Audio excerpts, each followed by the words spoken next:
program evaluation is titled Safer at Work, Development and Evaluation of an Aggression and Violence Minimization Program. The program evaluation was conducted in 2004 in Australia by Granier and colleagues. This presentation is provided by Valessa. As an overview of the presentation, I will be talking about connections to the text. I will be providing a brief description of the program, discussing the independent variables and research design, dependent variables, the results, the limitations, and assessment of the research, followed by a conclusion. Connections to the text.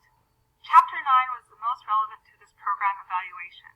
The terms from Chapter 9 that overlap with the study included selection, referring to participants' characteristics that are driving the results rather than the program or training itself, attrition, referring to factors relating to a participant dropping out of a study prematurely, and Chapter 10, problems in selecting appropriate comparison groups.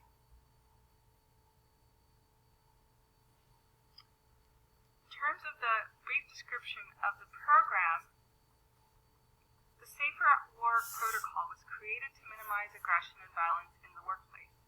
The training sessions were provided by 15 experienced trainers over a 2-day period.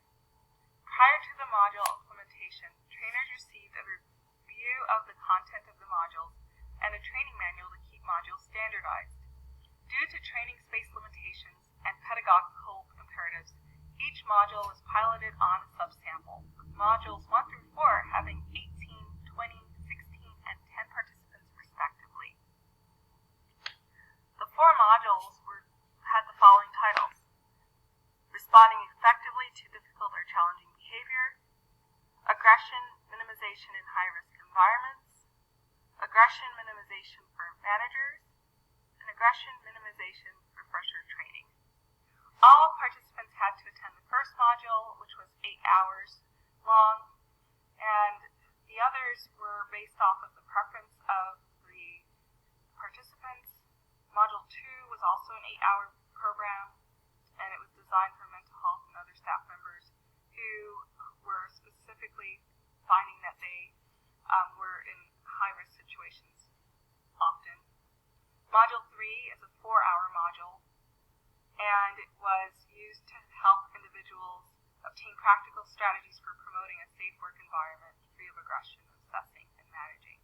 And Module 4 was a 2-hour program, and it was designed to help individuals identify ways to reduce violence in the workplace. And it was also used to help staff keep up to date with recent policies and practices.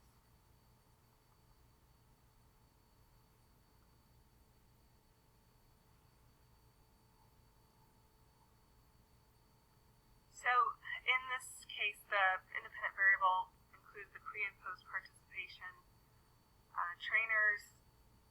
There were 15 trainers, 9 of whom were male, 6 were female. The trainees, there were 48, 33 female and 15 male. 2-tailed t-tests for independent samples were used along with correlational analyses.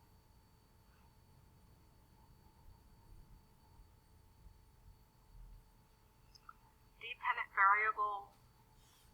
So the following were used to assess the changes pre and post. Included confidence in coping with patient aggression, satisfaction with training, knowledge and skills required during training, and attitudes towards aggressive behavior questionnaire. All were found to be internally valid and reliable.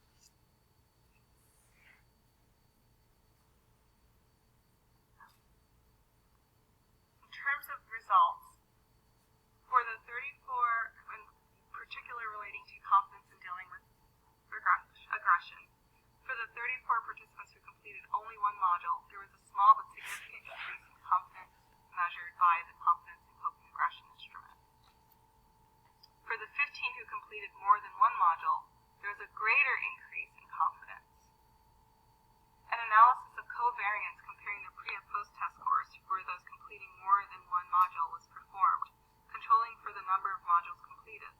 The This analysis found that confidence scores were significantly influenced by the number of modules completed by the participants, such that the more modules completed, the greater the confidence.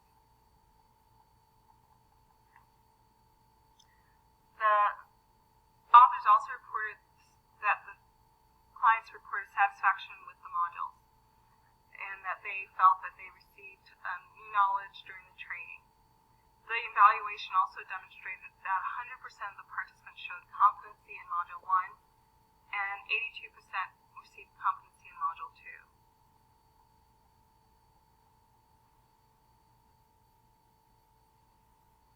In terms of the attitude towards aggression behavior questionnaire, the authors demonstrated changes in attitude on the following items. So, the following items I will be talking about refer to the attitudes that should be endorsed. So, individuals found significantly different from pre and post in terms of the perception that people strike out because they're afraid. People become violent because they feel the only way to defend themselves is to attack first.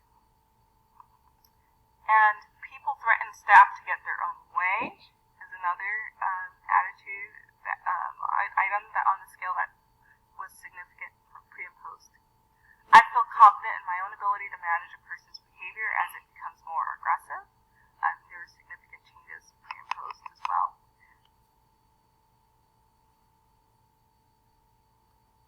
In terms of limitations, the small sample size upon which the pilot modules were tested limits power, generalizability of the findings.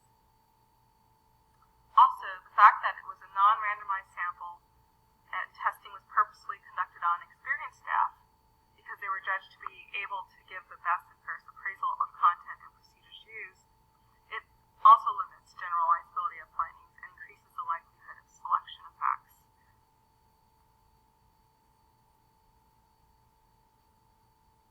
The authors acknowledged that it was difficult to train participants on the zero-tolerance approach. Clients thought it meant that you would need to withdraw or punish the person exhibiting aggressive behavior, when in fact, the trainers were trying to demonstrate to the participants, that zero tolerance should be seen as all instances of aggression, and violence should be taken seriously rather than treated simply as a part of the job. I also wanted to add, and it's not on here, that the researchers acknowledged that it was beyond their scope to measure the effect of the training on participants' future interactions in the workplace. And I thought this would be the ultimate way to decide whether the training was effective or not in terms of outcome. However, they, as it was a pilot program, they were not able to go further. So, how well was the evaluation designed? Overall, the evaluators identified strengths of the training program and that clients were satisfied and clients did learn new skills from the training.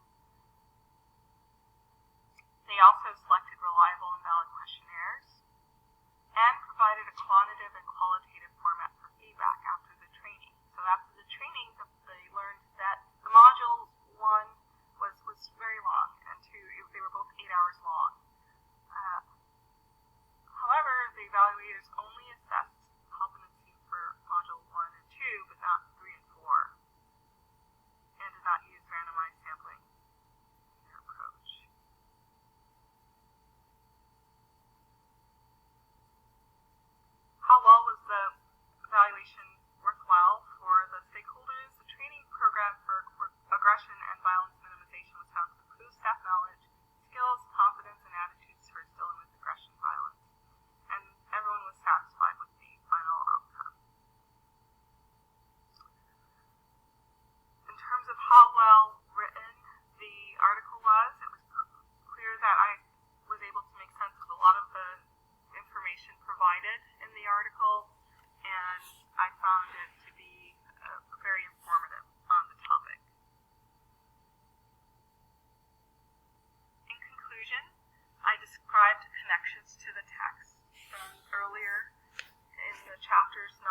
applications,